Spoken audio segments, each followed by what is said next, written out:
Bom dia, presidenta. Bom dia aos demais deputados que estão presentes, as deputadas Laura Serrano, Andréia de Jesus, acho que o deputado Betão, também remotamente.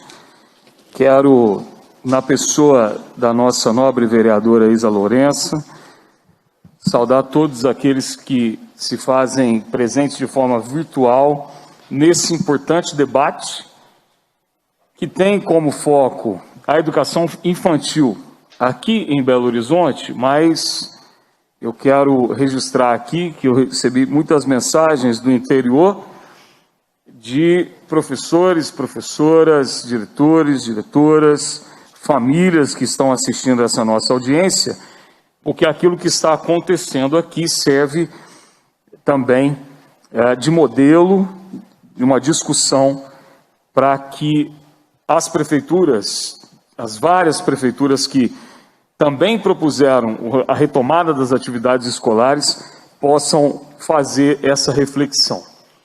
Quero dizer, deputada Beatriz Sequeira, vereadora Isa, que eu passei o domingo e a segunda-feira correndo atrás de vagas de UTIs.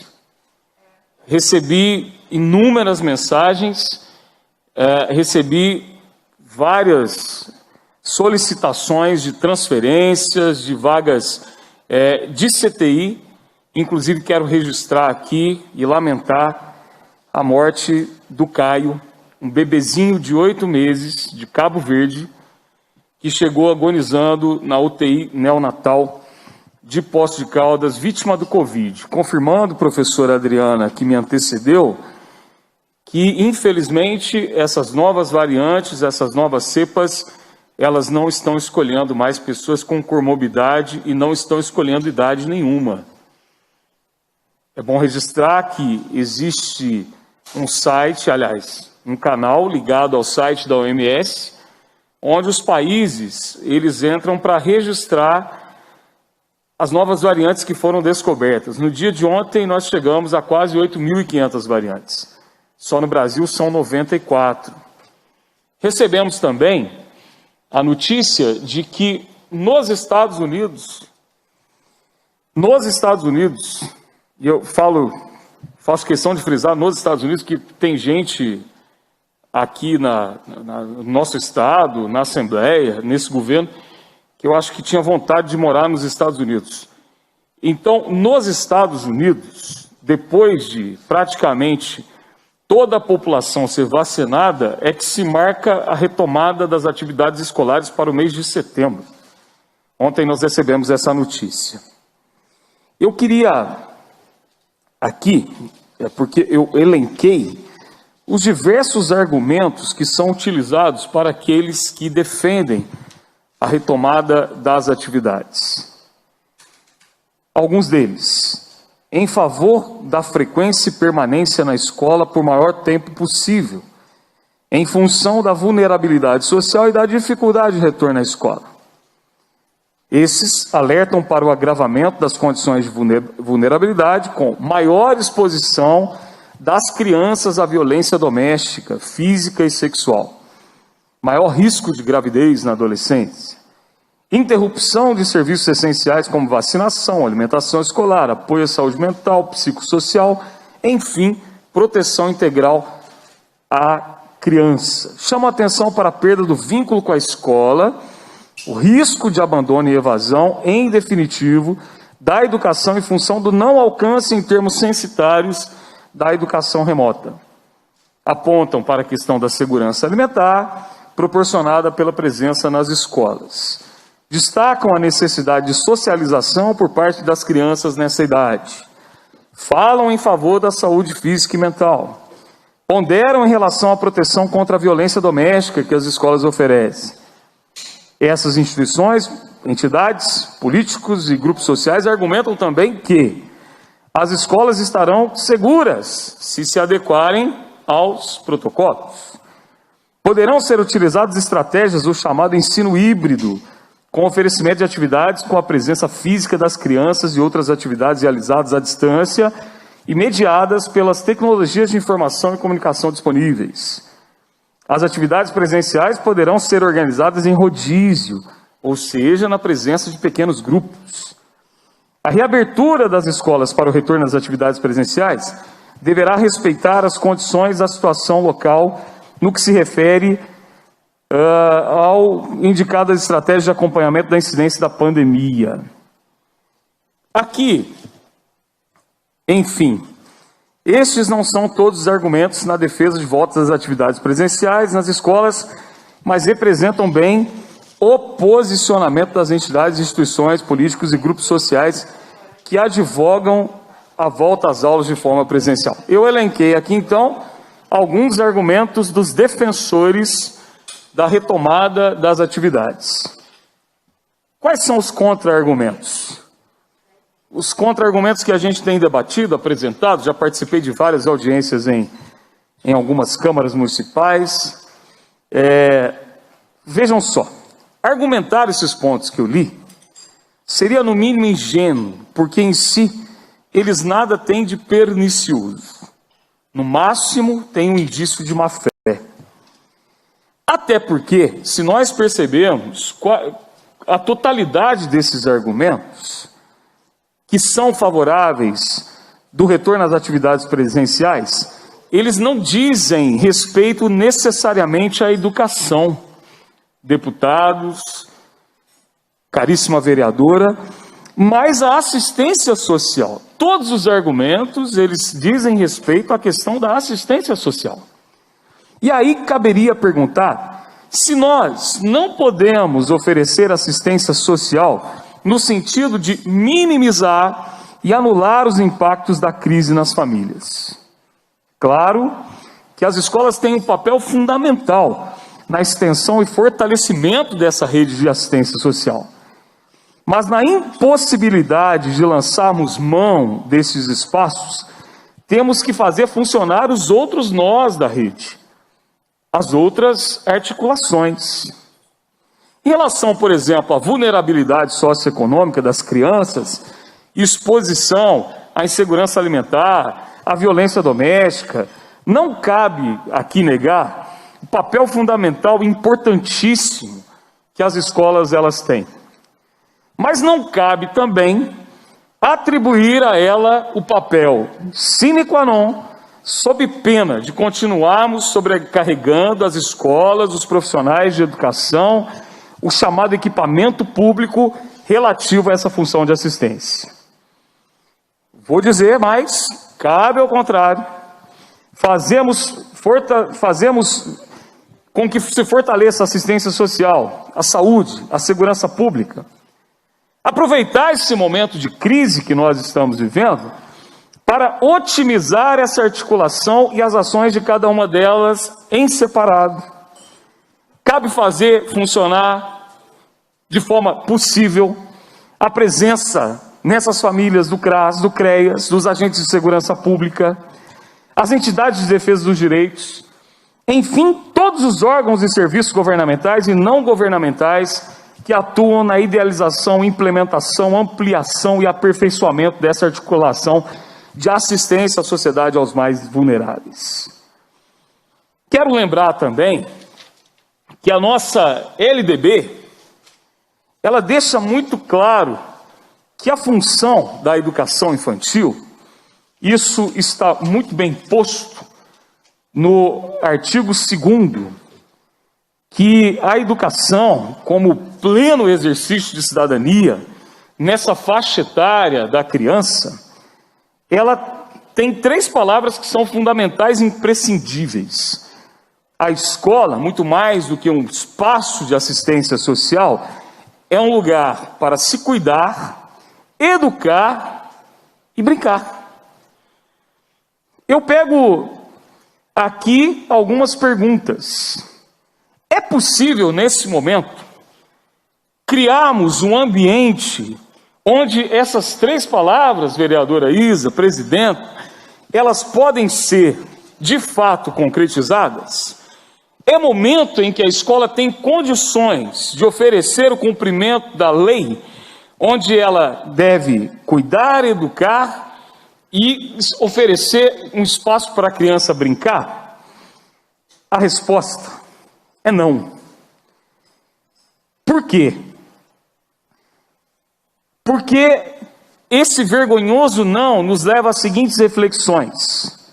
Primeiro, as instalações físicas das escolas não estão o mais excelente possível adequadas. Por que não aproveitar esse momento de crise para prepararmos um verdadeiro ambiente de inclusão, investindo nesses ambientes? A resposta é não, porque os profissionais de educação não têm as melhores condições de trabalho. A resposta é não, porque esses mesmos profissionais não tiveram, lamentavelmente, em sua imensa maioria, a condição de uma formação integrada, continuada, porque não se oferece isso a eles. A resposta é não, porque os nossos profissionais de educação não têm um salário condizente com as funções que exercem e que permita darem o melhor de si para além de sua boa vontade, generosidade, disposição e criatividade. A resposta é não, porque infelizmente nós ainda não conseguimos implementar um projeto de educação idealizado por tantas boas almas, tantos educadores de excelência, inclusive entre eles os melhores do país aqui em Minas Gerais. Quantas são as diversas que laboram nessa área, desde aqueles que trabalham no chão da escola e outras que buscamos estudar o fenômeno educacional no sentido de entendê-lo e contribuir para a qualificação das ações que são desenvolvidas nesse complexo e fantástico ambiente que é a escola. E vou dizer por quê. Não é momento em que as escolas têm condições de oferecer o cuidar, o educar e o brincar. Primeiro, do cuidar. Cuidar nesse momento significa manter a criança em segurança no ambiente onde ela está. Cuidar nesse momento é dizer para esses pais que vão enviar as crianças às escolas que nós estamos proporcionando proteção às intempéries, sobretudo no momento, deputada, vereadora e convidados, em que está chegando frio. Nós estamos falando de retomada das atividades escolares na chegada do inverno. Não é momento de cuidar, porque como estão as casas onde as crianças estão? Quais as condições físicas desses que deveriam ser lares? As crianças estão conseguindo ser alimentadas em suas casas, com nutrientes suficientes para o seu desenvolvimento pleno? Como estão suas mães, seus pais, seus avós, tias, tios, os responsáveis pelo seu cuidado? Estão sendo cuidadas? E por que o Estado não está se fazendo presente através da assistência social que tem que chegar a esses lares? É no mínimo olhar para a criança e dizer para ela: olha, nós estamos cuidando de você, mas não estamos cuidando de quem vai cuidar de você. Deixemos a hipocrisia e aproveitemos um momento de crise para reverter as nossas práticas. É momento de educar? O que seria educar? Seria dar condição de desenvolvimento a todos os aspectos cognitivos ou intelectuais, desde o desenvolvimento dos sentidos até o estímulo da atenção, da percepção e observação do ambiente em articulação, sempre com cuidado e o brincar. Isso nos remete à pergunta sobre a figura do educador, que é obviamente fundamental e não estará em condições ideais para o cumprimento de sua tarefa. Aqui, novamente, é importante perguntar sobre quem educa. O brincar. O mesmo raciocínio vale para o brincar. Essa ação, ela é importantíssima para proporcionarmos à criança esse espaço, só que para a criança poder brincar no ambiente escolar, é preciso um espaço de bom humor, de tranquilidade, de serenidade para quem oferece isso. Que profissional de educação? têm condições de bom humor, tranquilidade, serenidade, nas condições que hoje nós vivemos de grave crise sanitária e pandêmica. Temos aqui também outros questionamentos.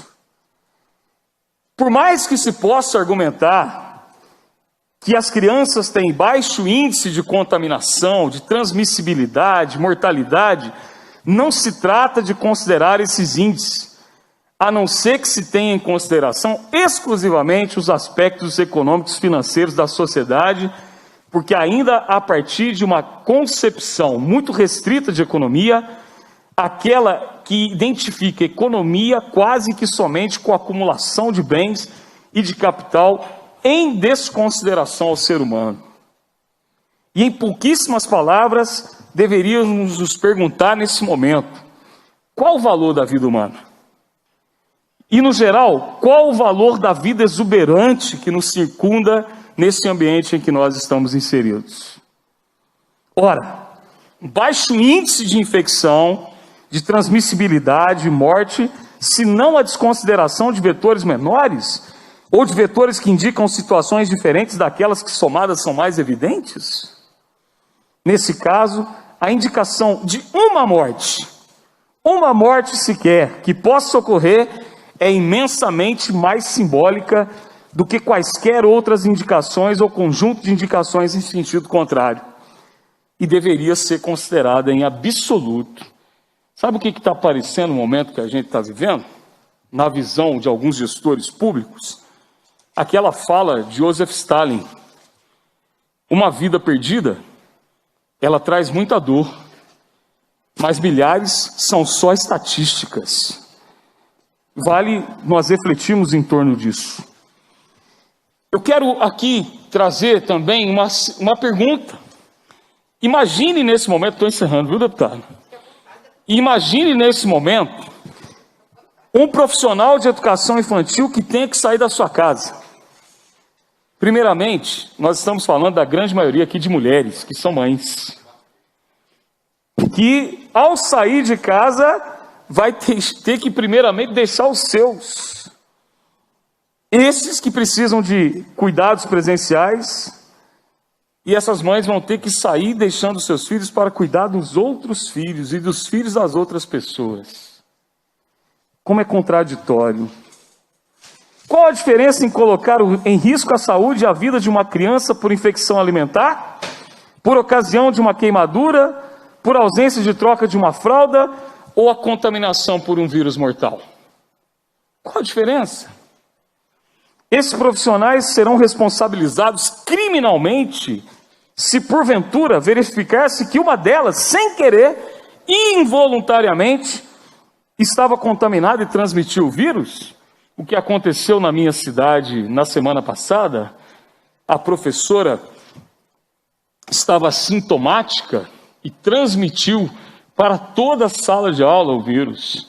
Ou numa outra escola, onde os pais sabiam que a criança estava com coronavírus, mas como ela não tinha sintoma nenhum, mandaram para a escola. E a escola toda foi fechada.